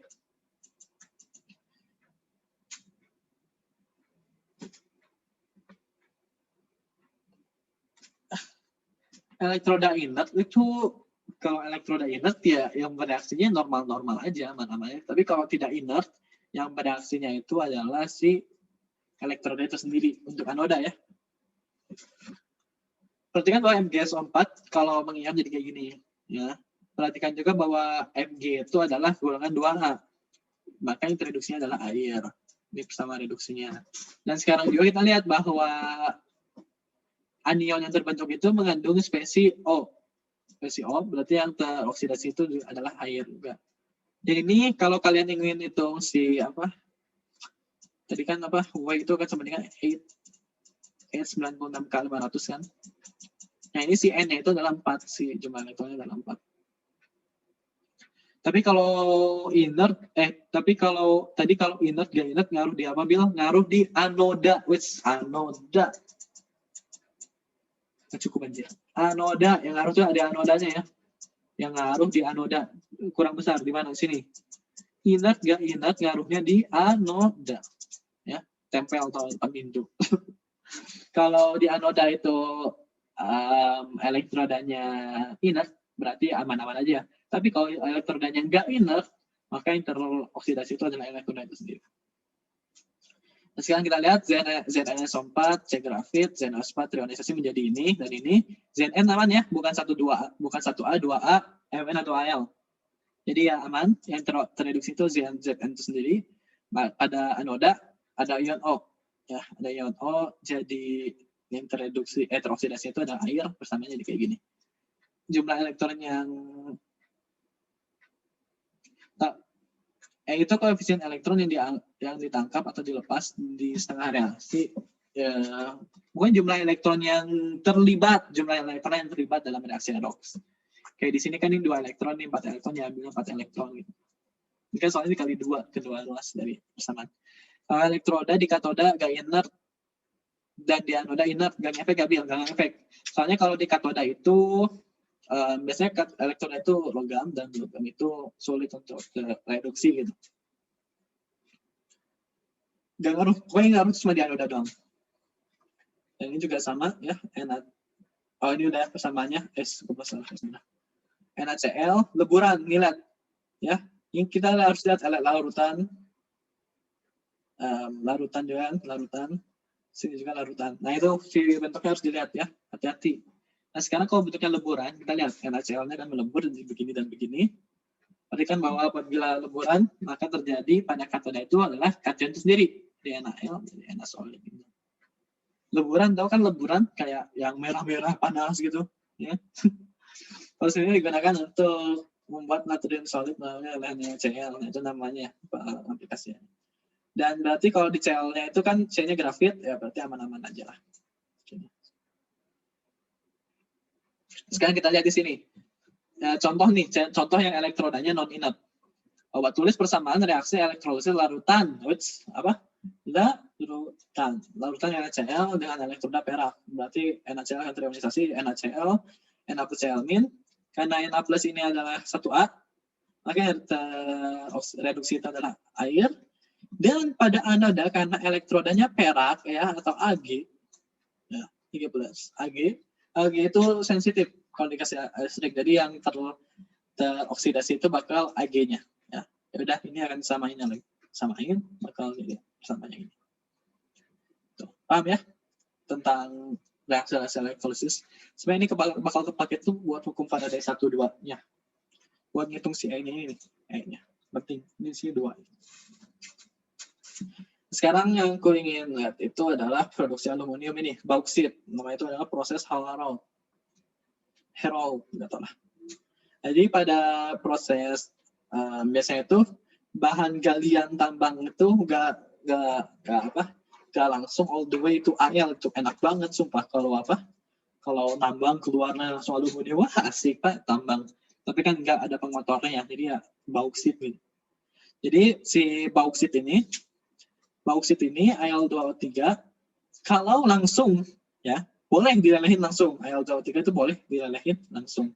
Karena tapi kalau bauksit ini dilelehin membutuhkan suhu yang sekitar 1000 derajat Celcius. Ya. Oleh karena itu si Al2O3 ini dicampurkan dengan mineral kriolit. Kalau udah dicampurin, campuran dari lelehannya itu adalah 600 derajatan, 600-400 gitu ya, cemilin aja deh ini. Kalau nggak salah 600. Jadi 600 derajat Celcius ya kan, jadi cost untuk elektrolisis atau pemurnian dari aluminiumnya kan lebih enteng, lebih ringan. Ya. Jadi setelah itu kalau Al ini dalam bentuk lelehan, maka yang tereduksinya itu adalah apa? Yang tereduksinya adalah kation dari itu sendiri. Ya, jadi bakal terjadi Al 3 plus tambah 3 elektron reduksi jadi Al solid. Ya. Dapat deh. Nah ini kan katodanya, elektronnya sini. Nanti bakal nempel-nempel Al sini mulai ada di Al lumayan lah. Kemudian tembaga juga sifatnya sama konsepnya. Nah, electroplating juga ini buat yang bikin mas KW-KW. Mas KW-KW, jadi dibuat si apa ininya larutan AgNO3 dan dibuat di anodanya itu adalah apa? Di katodanya itu adalah si sendoknya. Jadi kalau di katoda bakal terjadi reduksi kan, bakal terjadi. Dan ini juga si electroplating itu pakai elektroda yang nggak ingat kalau salah nggak ingat dan sesuaikan dengan pelapisannya mau dengan pelapisan apa. Misalkan mau dilapisi dengan Ag atau perak, boleh kita pakai langsung perak. Sini perak. Jadi di sini juga ada larutan AgNO3, maka ditaruh di misalkan mau piring, mau garpu, apa terserah, pokoknya mau dilapisi, maka di sini ditaruh Ag, maka si Ag-nya itu akan terreduksi di sini Ag plus tambah elektron menjadi Ag solid. Jadi di sini itu bakal ada lapisan Ag. Ini juga ada di apa pasar baru, tapi ini electroplatingnya adalah emas. Jadi di sini itu di dalamnya itu bukan emas, tapi di luarnya itu dilapisin dengan emas ini. Jadi seakan-akan gitu terlihatnya di luar tuh emas, padahal cuma di permukaannya doang gitu. Ya, nah ini. Untuk elektrokimia kayak gitu ya. Dan sekarang untuk termodinamik. Ya. Ntar aku ini matiin air dulu, aku lupa matiin air.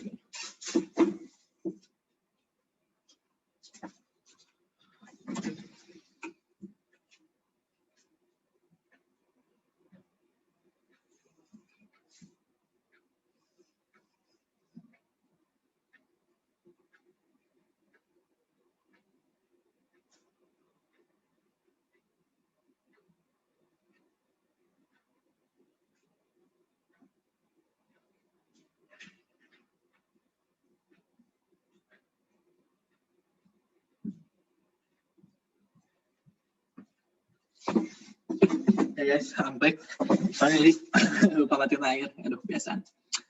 Termodinamik ya. Termodinamik itu kalau kalian apa FYI Jaksel Sunda X Jaksel X Jawanya udah mulai keluar nih. Tadi aku buka catatannya supaya.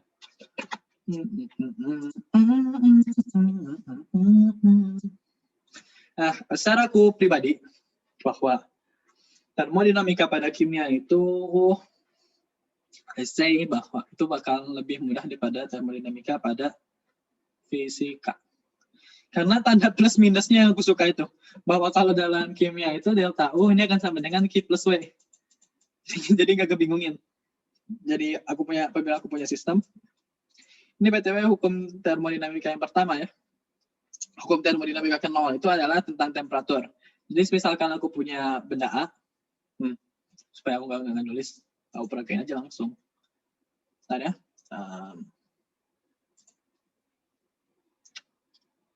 Ini gimana caranya? Oke deh. Ini bisa di spotlight nggak sih? Oke, udah. Jadi misalkan termonolnya barangkali ditanyakan. Tapi enggak sih kayaknya. Ya cukup tahu aja kalian. Keren kok termonol. Jadi misalkan aku punya suatu barang. Konoha aku Reno 1. Nah ini misalkan aku punya benda 1, benda 2. Dan aku taruh di sini, stop. Ternyata temperatur apabila temperatur kedua benda ini sama, ya udah ini kita tahu temperaturnya sama gitu, nggak ada perubahan temperatur kalau kita pakai termometer. Nah gini udah. Nah sekarang ini pulpen yang ini ya. Aku tempelkan dengan jus ama misalkan. Jangan nanya, bisa ada yang tersinggung. Ini aku campurkan aku taruh pulpen yang ini dengan tetesan air mata, ya. Ini bukan air mata, ini buat kacamata ya, dari kacamata. Dan setelah diukur temperatur antara kedua benda ini sama, ya, maka bisa disimpulkan bahwa tanpa dilakukan apapun, bahwa kedua benda ini temperaturnya bakal sama.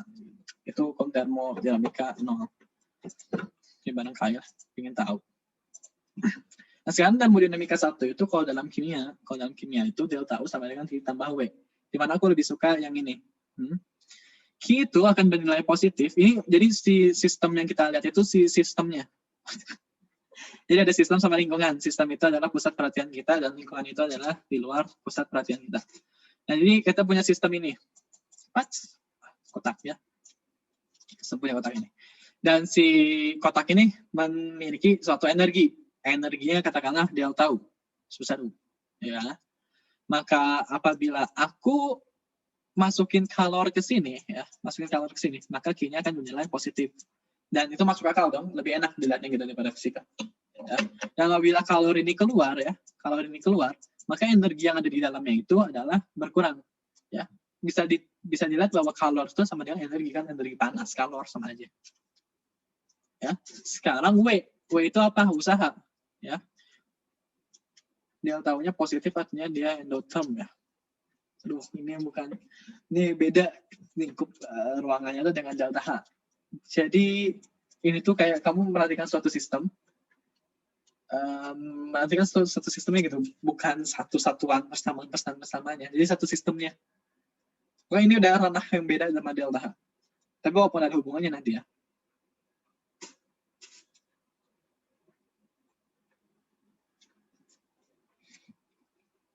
Oke. Nah, jadi sekarang kita ada W. Kalau kita masukin W, menerima usaha, W-nya masuk, ya W-nya positif. Kalau W-nya keluar, W-nya negatif. Ini lebih enak gitu dilihatnya. Kalau fisika tuh gak tahu force of mobility QW gitu. Q negatif W kan aneh banget. Jadi suka bingung sih itu ya. Nah, gitu. Itu hukum termodinamika ke 0. Dan kerja sendiri bisa kita itu kan adalah negatif P delta V. Nah, ini konsekuensi dari pemilihan positif sama negatifnya adalah ini. Ya. Bahwa W yang dikerjakan oleh suatu sistem itu adalah negatif P dikalikan oleh delta V. Nah, terus kita dikenalkan sama ini.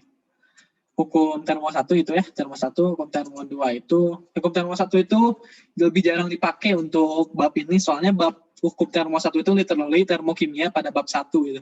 Pada semester 1. Jadi pas aku lihat di TPB juga sedikit soal yang nggak ada malah yang tentang termo 1. Soalnya kayak itu tuh termokimia bab semester 1 gitu. Jadi ya, itu kerja yang dilakukan oleh sistem. Nah, ini kalau dalam kimia W itu bisa bernilai positif dan negatif. Kalau positif maka diterima oleh sistem, kalau negatif itu dilakukan oleh sistem. Untuk keluar energinya. Oke, sekarang tinjau hukum kedua termodinamika. Di mana hukum termodinamika kedua itu adalah kalor secara alami dari benda yang panas ke benda yang dingin. Jadi heat flow, kalau kepasang kisah itu, heat flow itu dari temperatur tinggi ke temperatur yang lebih rendah. Gitu, ya. Secara matematisnya gitulah. Dan kita juga diperkenalkan dengan konsep yang itu namanya itu konsep entropi. Jadi konsep entropi itu adalah, ini aku belum nulis ya, barangkali ada yang lain. Jadi konsep entropi itu ini S simbolnya. Suatu ukuran kechaosan, suatu ukuran ketidakaturan. Di mana for some obvious reason ya, for some obvious reason, nggak tahu kenapa, ya is the way it is, pasti penelitian kayak gitu, belum tahu kenapanya, bahwa alam semesta ini memiliki tendensi ke arah yang tidak teratur. Gitu. Jadi nggak tahu gitu, alam dia suka sama yang nggak teratur, from this reason. Jadi ya lebih suka ke yang tidak teratur, dan itu namanya adalah S. Ya. Gitu, terus ya oke. Sekarang walaupun terkesan tidak intuitif, tapi ini yang terjadi ya, bahwa tetap ini aku ada punya block of ice ya, es batu di sini. Di sini aku ada es batu, di sini aku ada cairan air, di sini aku ada gas ya. Coba kalian di chat jawab kira-kira ketidakaturannya lebih besar yang mana? Ini S1, S2, S3. Ini gas ya. Gini lah ya, gas. Yang gas. Ya, gas. Oke, kalian udah bagus kalian. Soalnya S3, amin ya, yang mau S3. Amin. Nah, jadi bahwa aku tuh dulu, atau kalau kalian pertama kali lihat gitu, aku dulu tuh mikirnya bahwa enggak deh, udah ngapain cerita, kalian udah tahu juga kan, keren. Ya, jadi bahwa gas itu ternyata walaupun terlihat nice and steady, tapi itu memiliki yang gas ini kan chaos banget, gas kita tahu kan gitu kan, gas sangat chaos gitu dalam sistemnya itu. Dan yang menurut aku counterintuitif itu adalah di air, bahwa ketidakaturan dari zat cair itu lebih besar daripada ketidakaturan dari block of ice. Itu kan asal lebih nyantui yang air kan, air santuy banget tuh, flow santuy. Ternyata ketidakaturan dari es itu semakin lebih besar. Dan ini harus kalian ingat, semati-matinya ingat. Nggak tahu kenapa, tapi di TOTPB banyak banget soalnya. Nanti kita ngerjain soalnya TOTPB, kan udah itu TOTPB. Nah itu ya. Jadi kalau S-nya itu berarti gini ya. Gas itu memiliki entropi yang sangat besar. Sekarang kita diperkenalkan dengan delta G. Sebelumnya aku lupa introduksi tentang termodinamika. Jadi termodinamika itu adalah suatu bab yang mempelajari tentang aliran dari panas. Dan dalam termodinamika ini kita belajar tentang apakah reaksi itu bereaksi atau spontan atau tidak. Whereby pada saat kinetika kimia itu kita menghitung lajunya. Jadi kalau dalam termodinamika itu cuma ngasih tahu apakah reaksinya berjalan atau reaksinya kagak berjalan. Nah, itu termodinamika sistemnya kayak gitu. Sekarang, mari kita kenalan sama yang namanya itu delta Gibbs. Gibbs free energy namanya ini. Delta H dikurangin T delta S. Ya. Sekarang aku ingin doing analytically with you guys ya. Jadi persiapkan otak dan minuman because ini memerlukan konsentrasi yang sangat tinggi. Ya. Misal, aku jelasin dulu, ini langsung bisa misal kok. Nah, jadi delta Gibbs ini bisa bernilai positif, bisa bernilai negatif, bisa bernilai positif, bisa sama dengan 0. Nah, ini ya. Delta Gibbs ini bisa kurang dari 0, delta Gibbs ini bisa lebih dari 0, delta Gibbs ini bisa sama dengan 0. Ya. Apabila delta Gibbs-nya kurang dari 0, ya ini suatu perjanjian kimia bahwa ini itu reaksinya akan spontan. Reaksi akan spontan. Dan apabila delta Gibbs-nya lebih dari 0, maka reaksi tidak spontan ya, tidak spontan. Tidak spontan. Dan apabila delta Gibbs-nya itu sama dengan 0, maka ini dalam kesetimbangan. Kesetimbangan. Ini delta Gibbs. Oke, sekarang gini, apabila dalam suatu reaksi ada reaksi, dan ini spontan itu reaksi itu biasanya kan gini, A tambah B menjadi C. Gitu. Kalau spontan itu artinya reaksinya ke kanan arahnya. Ya.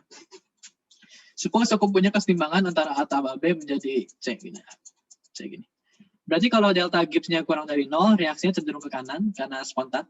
Dan kalau delta Gibbs-nya cenderung lebih dari 0, maka reaksinya akan ke sebelah kiri.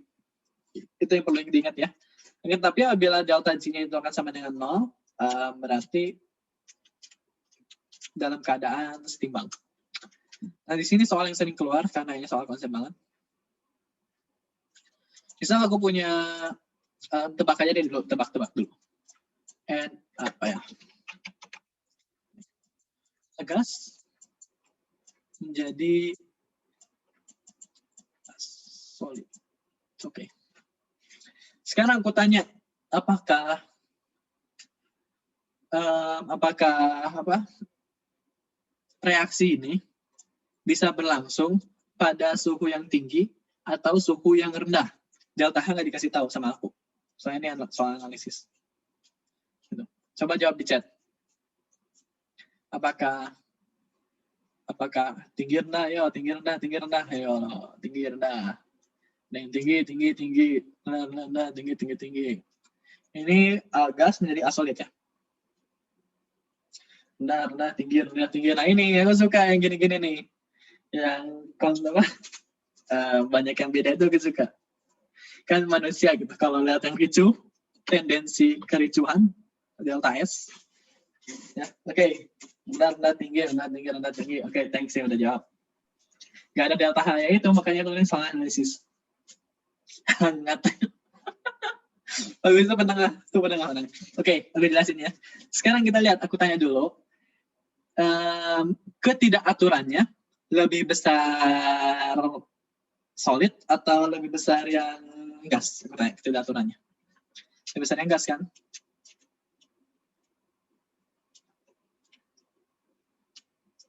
Oke, lebih besar yang gas. Berarti si reaksi ini berubah dari gas ke solid, di mana yang dari asalnya sangat tidak teratur diubah menjadi teratur. Berarti kalau kayak gitu susah dong, ya kan? Kebayang nggak kalau itu susah?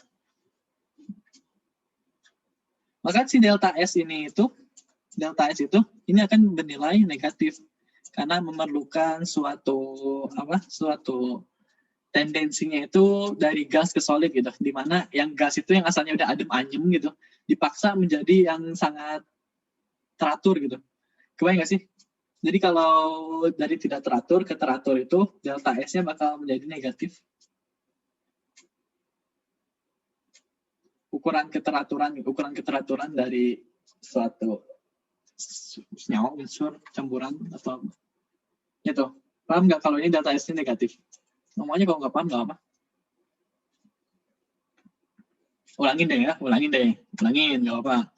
Jadi kalau misalkan ini si gas ini udah adem anyem, udah wes enak, aku nggak teratur, aku bebas gitu kan, terus dipaksa jadi solid, wah sini kumpul solid, wah jadi keras. Ini kan kayak melawan hukum alam gitu, di mana kalau kayak gitu tuh delta S bakal menjadi negatif. Jadi gitu bayanginnya, kalau asalnya dari yang adem anyem ke yang lebih tidak teratur, ya, maka si delta S-nya itu akan bernilai negatif. Whereby, kalau delta S-nya negatif, maka si yang unsur ini akan menjadi positif. Kalau unsur ini menjadi positif, maka untuk spontan ini delta G-nya menuju 0. Harus kurang dari 0. Oleh karena itu, kenaikan dari temperatur, maka delta G-nya itu akan semakin ke nilai positif. Oleh karena itu, si reaksi ini, oleh karena itu reaksi ini cenderung ke suhu yang rendah. Kalau kalian lihat ini bahwa ini adalah reaksi dari destilasi air, atau ini ada liquid kalau destilasi air. Suhunya rendah. Gitu ya. Sekarang soal 2. Dan delta Gibbs ini bisa dihubungkan dengan kelarutan. Jadi kalau tadi si kelarutannya seiring bertambahnya temperatur, kelarutannya semakin kurang karena delta Gibbs-nya ini seiring waktu menuju ke positif. Ya. Sekarang dari agas, solid jadi agas. Agas gini habis itu apa? Aku nanya apa? Oh ya, kalau T-nya naik,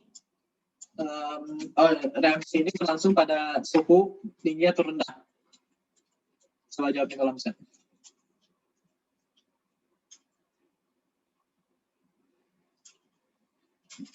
Dari solid ke gas.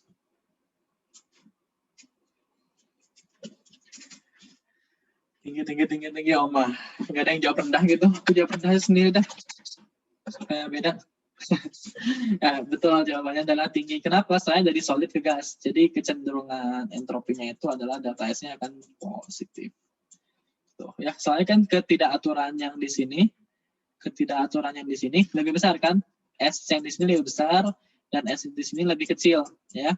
Ya, jadi S ini dikurangin S ini, gimana ya? Bakal lebih positif, jadi hasilnya jadi positif kan, delta S jadi positif.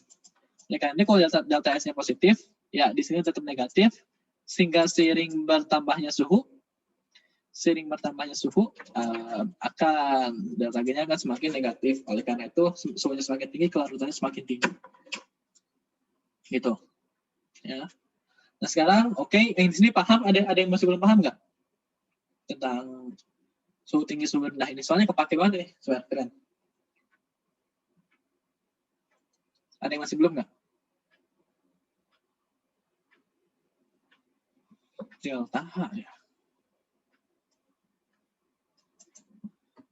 Transisi fase. Apa? Delta H.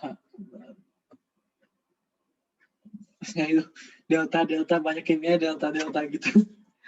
Jadi delta H itu aku lupa ya, bisa salah. Delta H ada yang namanya delta H, delta E. Delta H itu pada situasi yang konstannya apa gitu? Aku cari dulu. Sumpah lupa aku. Delta H. Itu kenapa? Aku cari. Nah ini banyak ada transisi fase nih, apa nih? Delta G sama dengan T-semuanya delta H per delta E. Bentar. Ya aku juga emang sedikit rada bingung sih tentang delta H atau delta E. Yang gitu-gitunya kayak kayak ada satu gitu yang menyatukan delta kayak gitu. Maksudnya delta H pada termodinamika ya paling apa ya? Delta H. Sebenarnya termodinamika untuk yang kimia itu lebih fokus ke delta G sih. Dari delta G gitu. Untuk reaksi itu apakah spontan atau enggak? Lebih ke sana sih menurut aku. Aku masih belum paham nih hubungan sama delta H-nya. Gue bisa dicari lah ya. Aku juga bosan sih, rada malas juga tadinya.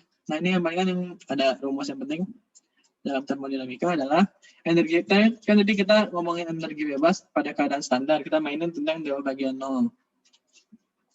Nah, aku punya delta G yang dalam keadaan tidak standar.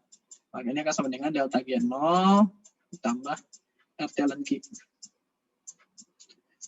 Lihat ini Q itu artinya pada suatu saat ya, pada suatu saat. Di mana Q itu bisa perbandingan apa? Tekanan atau perbandingan konsentrasi asal yang samanya perhatikan ya. Ya kan, konsentrasi apa? Konsentrasi produk. Konsentrasi produk dibagi konsentrasi reaktan.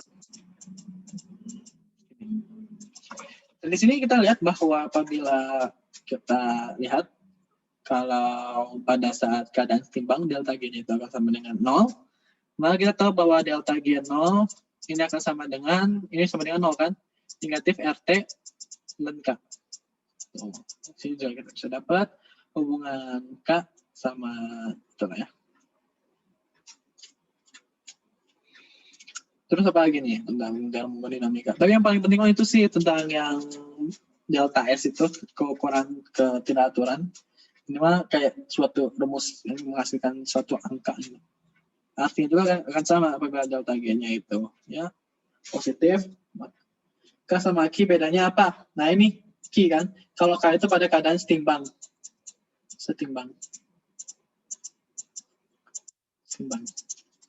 Kalau Q itu pada suatu saat tertentu, pada suatu saat T katakanlah.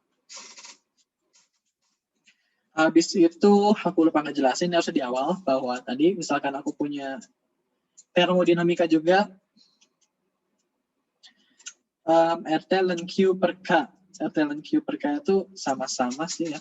Kalau apa? Kita substitusi ini coba ya. Barbong gitu. Kita substitusi ini ya, boleh ya. Berarti ini delta G-nya, maaf ini bukan delta G 0, delta G dong. Pada suatu saat kan. Apa yang coba teman 0? Delta G 0 pada waktu setimbang, betul. Berarti ini kan delta G, ini akan sama dengan, kan kita udah bahas kesetimbangan ya, RT dan Q per K itu. Bisa substitusi ini ke sini, jadi negatif RT. RT lengkap tambah RT lengki. Ya, ini juga akan sama dengan RT boleh keluarin ya. RT boleh keluarin jadi lengki min lengkap. Ya, ini akan sama dengan RT lengki per K. Gitu. Sama kan? Pada keadaan simbang, berarti. Tentang konsep delta G sih yang penting di itu kehidupan in real life. Sebentar ya. Sama juga persamaan ini kalian jangan lupa ya. Len K2 per K1. Saya muncul lagi rumus ini di mana-mana gitu. Soalnya penting banget. Nah, perhatikan di sini kalau kita pakai negatif K2 per K1 terus kita pakai negatif di sini, maka yang awalnya itu adalah 1 per sesuaikan dengan ini T2. Pemilihan T1 sama T2-nya bebas, tergantung. Sama yang satu lagi, sebenarnya udah sih, discussion pertama adalah energi ikatan, konsep tentang energi ikatan. Nah, di sini baru kita ngomongkan tentang entalpi. Jadi delta H itu jumlah energi ikatan dari reaktan. Kalau energi ikatan itu Kika, ingat ya, Kika, kirimin kanan. Jadi jumlah HF0 dari reaktan, ingin jumlah sigma HF0 dari produk. Kayak gitu. Tentang termodinamika, palingan yang aku note itu sih, coba ini apa nih? Pada konstelasi fase. Reaktif tadi reversible atau kontan energi bebas mulai. Oke, tadi kan kita lihat analoginya, ada delta G ini akan sama dengan apa sih ini? Delta H ya, negatif T delta S. Dan ini tuh mungkin dari delta H ini ya, delta H ini is a given gitu, dikasih tahu. Biasanya tuh delta H positif atau negatifnya dikasih tahu. Bahwa kan delta H itu pada setiap reaksi itu unik gitu. Jadi delta H untuk reaksi ini adalah sekian, delta H untuk reaksi itu sekian. Jadi delta H itu adalah suatu nilai yang fixed, dan yang nilai yang berubah-ubah itu ada di sini ya, delta S. Makanya itu konsep delta S ini sangat penting. Dan apabila pada keadaan setimbang, kita ingin mencari suhu pada keadaan setimbang nih guys. Suhu pada keadaan setimbang itu berapa? Delta G sama dengan 0 pada keadaan setimbang. Jadi delta H ini akan sama dengan delta S. Oleh karena itu, suhu untuk mencapai keadaan setimbang itu adalah delta H-nya akan sama dengan delta S. Ya, bebas mau ngapalin rumus, mau ngapalin itu. Boleh. Ya, palingan itu sih yang udah dibahas semuanya termodinamika. Oh, ini ada apa nih? Efeknya pada keseimbangan nih, ada dibahas juga di sini. Oke. Tadi kita tahu bahwa rumus delta G 0 ini kan sebenarnya min RT lengkap. Pada keadaan setimbang, hati-hati ya, pada keadaan setimbang. Jadi kamu jangan masukin asal rumus ini kalau kamu belum tentu itu katanya dalam setimbang, hati-hati. Terus efeknya pada keadaan setimbang ya, oke. Berarti kita juga tahu bahwa tadi rumus delta G0 ini akan sama dengan delta H0 dikurangin T delta S. Ya kan? Substitusi ini ke sini. Ya, ini sebenarnya semua itu dalam satu persamaan sih. Ya, terserah kalau kamu mau. Oh, energi atomisasi itu apa, Bill? Itu ditulis ya di rangkumannya. Nah, itu apa? Jika ada sih, jarang-jarang itu ada.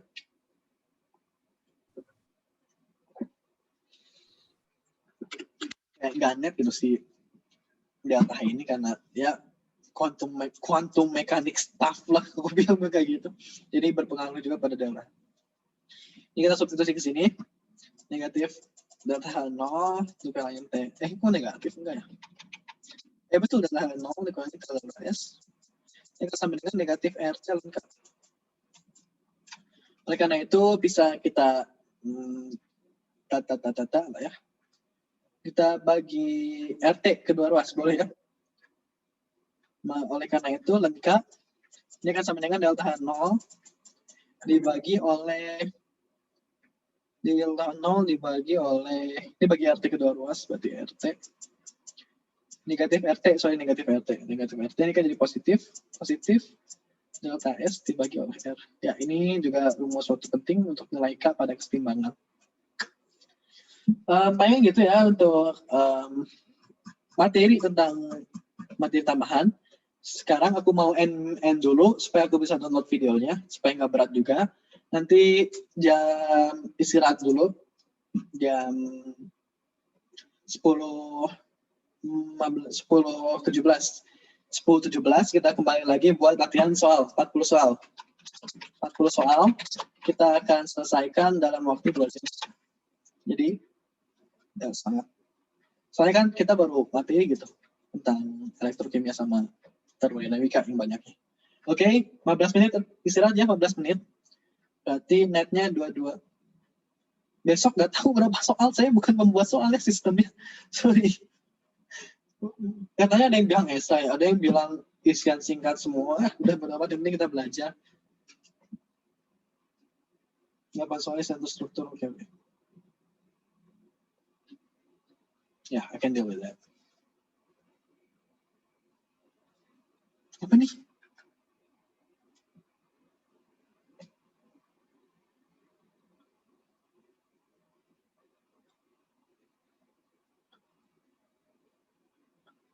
Oke, ini aku thank you ya, ini siapa? Siapapun ini Mark ya. Ini aku berarti aku udah ada kebayang soalnya kok kayak gini. Nah, aku simpan dulu.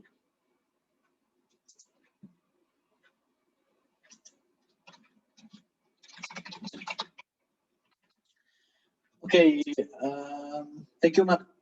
Total ada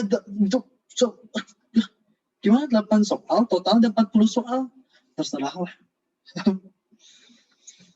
Ya udah. Anaknya 5 siap-siap. Oke. Udah ya, 15 menit latihan, istirahat. Berarti netnya 22.20 ya, 22.20 netnya. Kita kembali lagi, kita bahas soal. Sekarang juga aku buatin soal yang susah dan aku lihat-lihat kira-kira soalnya kayak gimana. Gitu. Dadah. 15 menit.